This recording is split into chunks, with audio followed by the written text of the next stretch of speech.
திரு தோழர் கவுஸ் அவர்களுக்கு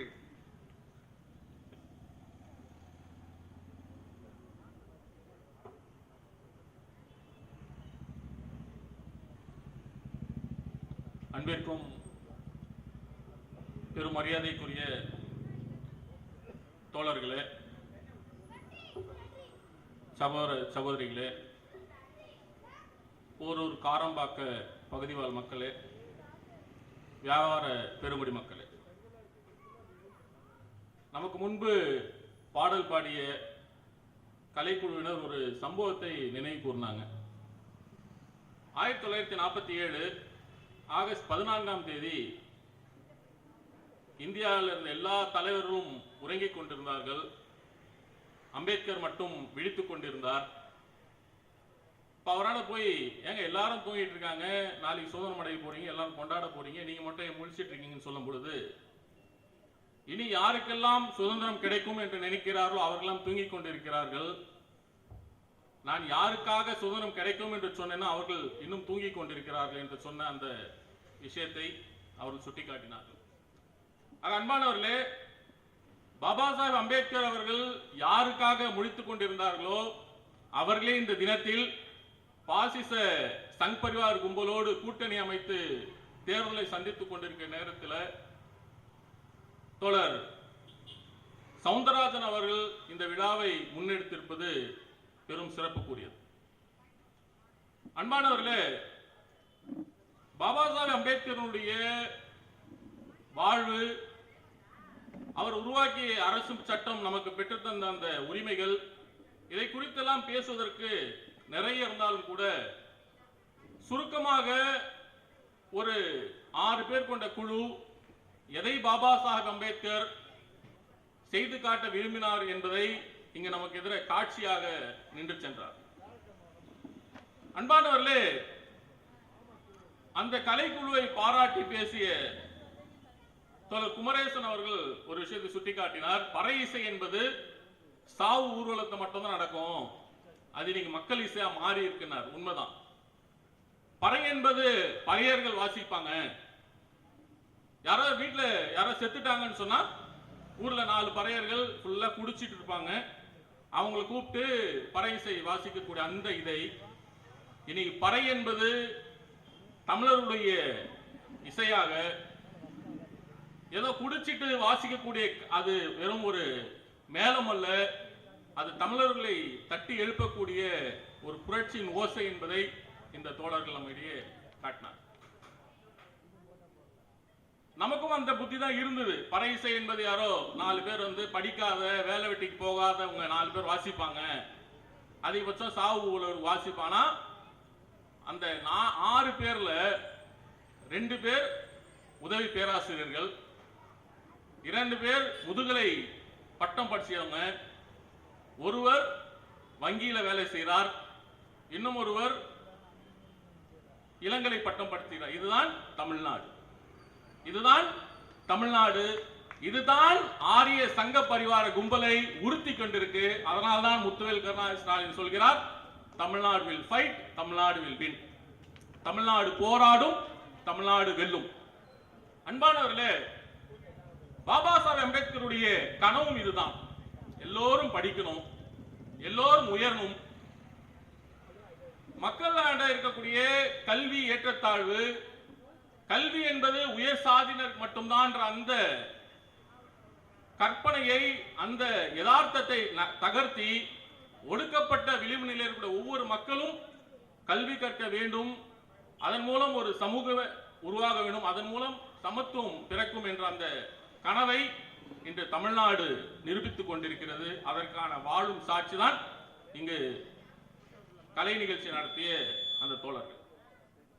அன்பானவர்களே, இன்னைக்கு நாம் அம்பேத்கரை குறித்து பேசிக் கொண்டிருக்கிறோம். இன்னும் கூட அந்த மனதில் தான் நம்ம இருக்கோம். அம்பேத்கர் என்பது தலித்துக்கான தலைவர். அம்பேத்கரை குறித்து எல்லாம் அம்பேத்கருக்கெல்லாம் பிறந்த நாள் அவர் செத்து போய் இத்தனை வருஷம் ஆயும் கூட நம்ம கொண்டாடணுமா, 135வது பிறந்த நாளை கொண்டாடணுமா போன்ற மனநிலை இன்றும் கூட இருந்து கொண்டிருக்கிறது. அம்பேத்கரை கொண்டாடுவது என்பது ஏதோ அம்பேத்கர் என்ற அந்த தனிநபரின் பிறந்த நாளை கொண்டாடுவதல்ல, அது சாதிய ஆணவ பார்ப்பனிய வர்ணாசிரம கொள்கைக்கு எதிரான அந்த சாவு மணியை, அந்த பறையை தொடர்ந்து வாசித்துக் கொண்டிருப்பதுதான் இத்தகைய நிகழ்வுகளை நாம் தொடர்ந்து கடைபிடிப்பதற்கு காரணம் தோழர்களே. அன்பானவர்களே, தமிழ்நாடு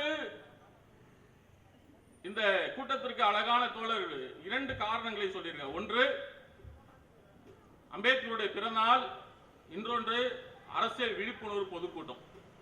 அம்பேத்கரை குறித்து பேசுவதற்கு நிறைய இருக்கு. பெரும் தோழர்கள், பெரும் சிந்தனையாளர்கள் பேசுவாங்க. இன்னைக்கு நான் அரசியல் விழிப்புணர்வை குறித்து மட்டும் பேசலாம் அப்படின்னு சொல்லி நினைக்கிறேன். அன்பானவர்களே, ஒரு பெரும் ஒரு பொறுப்போடு தமிழக மக்களாகி நாம் நின்றுட்டு இருக்கோம். இன்னும் அடுத்த 5 ஆண்டுகள் தமிழ்நாடு எந்த திசையை நோக்கி செல்ல போகிறது என்பதை தீர்மானிக்கக்கூடிய அந்த கவுண்டனை நோக்கி நாம் நகர்ந்துட்டு இருக்கோம்.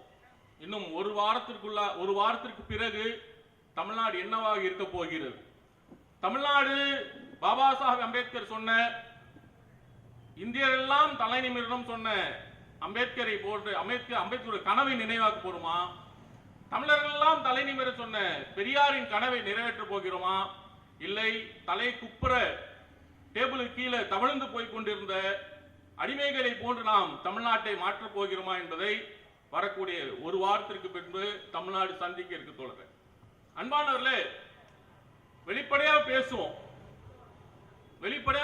ரொம்ப சுத்தி வளர்ச்சி எல்லாம் பேச வேண்டியதில்லை. தமிழ்நாடா இருக்கணுமா, இல்ல தமிழ்நாடு குஜராத் யூபியாக மாறணுமா என்பதை முடிவு செஞ்சீங்க.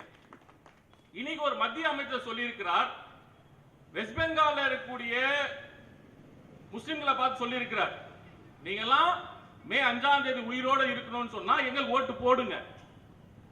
நீங்க மாத்திக்கிட்டு ஓட்டு போட்டீங்கன்னு சொன்னா நாடு முழுவதும் இருக்கக்கூடிய பங்காளிகளை நாங்க கொலை பண்ணுவோம்னு சொல்லி வெளிப்படையாக ஒரு அமைச்சர் பேசுறார்.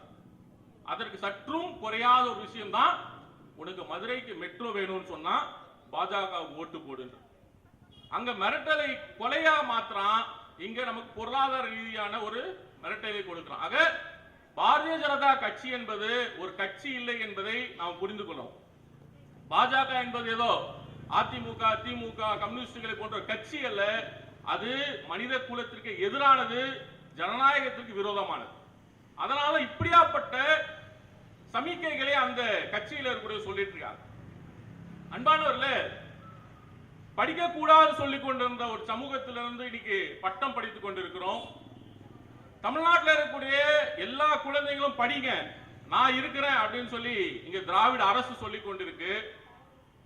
நீங்க வளருங்க, உங்களுக்கு தொழில் கடன் நாங்க கொடுக்கிறோம், பெண்களுக்கு 1000 ரூபாய் ஊக்கத்தொகை தரோம், உங்களுக்கு குடும்ப கஷ்டத்தை குறைக்கணுமா, நீங்க பஸ்ல வந்து டிக்கெட் வாங்கிட்டு போக வேண்டாம் அப்படின்னு சொல்லி பல்வேறு நலத்திட்டங்களை தமிழகத்தை ஆண்டு கொண்டிருக்க திராவிட முன்னேற்ற கழகம் அறிவித்துக் கொண்டிருக்கிற சூழல்ல பாஜக அறிவிக்கிறது, நீங்களா செத்து போனீங்கன்னு சொன்னா வாய்க்கரிசி போறது 10,000 ரூபாய் நாங்க கடனாத்தோம்.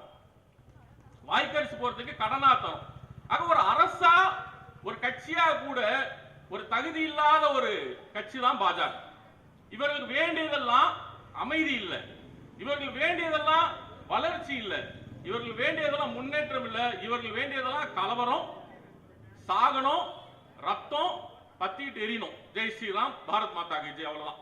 இந்த 5 தாண்டி இவராண்டு ஒரு மண்ணும் கிடையாது. அதனாலதான் அமைதியா இருந்த தமிழ்நாட்டில் மைக்கேல் பட்டின்ற ஒரு பிரச்சனையை கொண்டு வந்தான். கிறிஸ்தவர்களுக்கும் இந்துக்களுக்குமான பிரச்சனை மாத்த பார்த்தான், முடியல. கடைசியில் அவங்க அமைத்த சிபிஐ வந்து இல்லப்பா அப்படிலாம் ஒண்ணு இல்லைன்னு சொல்லி அப்புறம் என்ன பண்ணலாம், முஸ்லிம்களுக்கும் இந்துக்களுக்கும் பிரச்சனை உண்டு பண்ணலாம்னு சொல்லி திருப்பரங்குன்றம் பிரச்சனை எடுத்தான். திருப்பரங்குன்றத்துல 100 ஆண்டுகள் இப்ப எங்க வந்து தீபம் ஏற்றப்பட்டதோ அங்கிருந்து மாத்தணும்னு சொல்லி அடம் பிடிச்சான். ஒரு சூத்திரனை கொண்டு போய் வழக்கு போட வச்சான். அவன் தற்கொலை பண்ணி ஒரு சூத்திரனை கொலை அதையும் பாருங்க, செத்த தற்கொலை பண்ணாவும் பாப்பாங்க கிடையாது, வழக்கு போட்டு நான் கொளுத்துறேன்னு சொன்னவனும் பாப்பாங்க கிடையாது. அன்னைக்கே நமக்கு தெரியும் இந்த சூத்திரம் என்னைக்கு ஆனாலும் அவன் கொளுத்த மாட்டான்னு நமக்கு தெரியும். ஏன்னா சூத்திரம் அங்க போய் கொளுத்தா தீட்டாயிடும். ஆக இவனை வச்சு கலக்கு விடுறாரு. ஆக இவர்களுக்கு வேண்டியதெல்லாம் எப்படியாவது தமிழ்நாட்டில் ஒரு பிரச்சனை ஏற்படணும், தமிழ்நாட்டில் அதை மூலமாக எப்படியா அதிகாரத்துக்கு வரணும்னு பார்க்கணும். அதனாலதான் இப்ப என்ன பண்றாங்க, டீலிமிட்டேஷன் சொல்லி இன்னைக்கு ஒரு சம்பவத்தை செய்யறாங்க.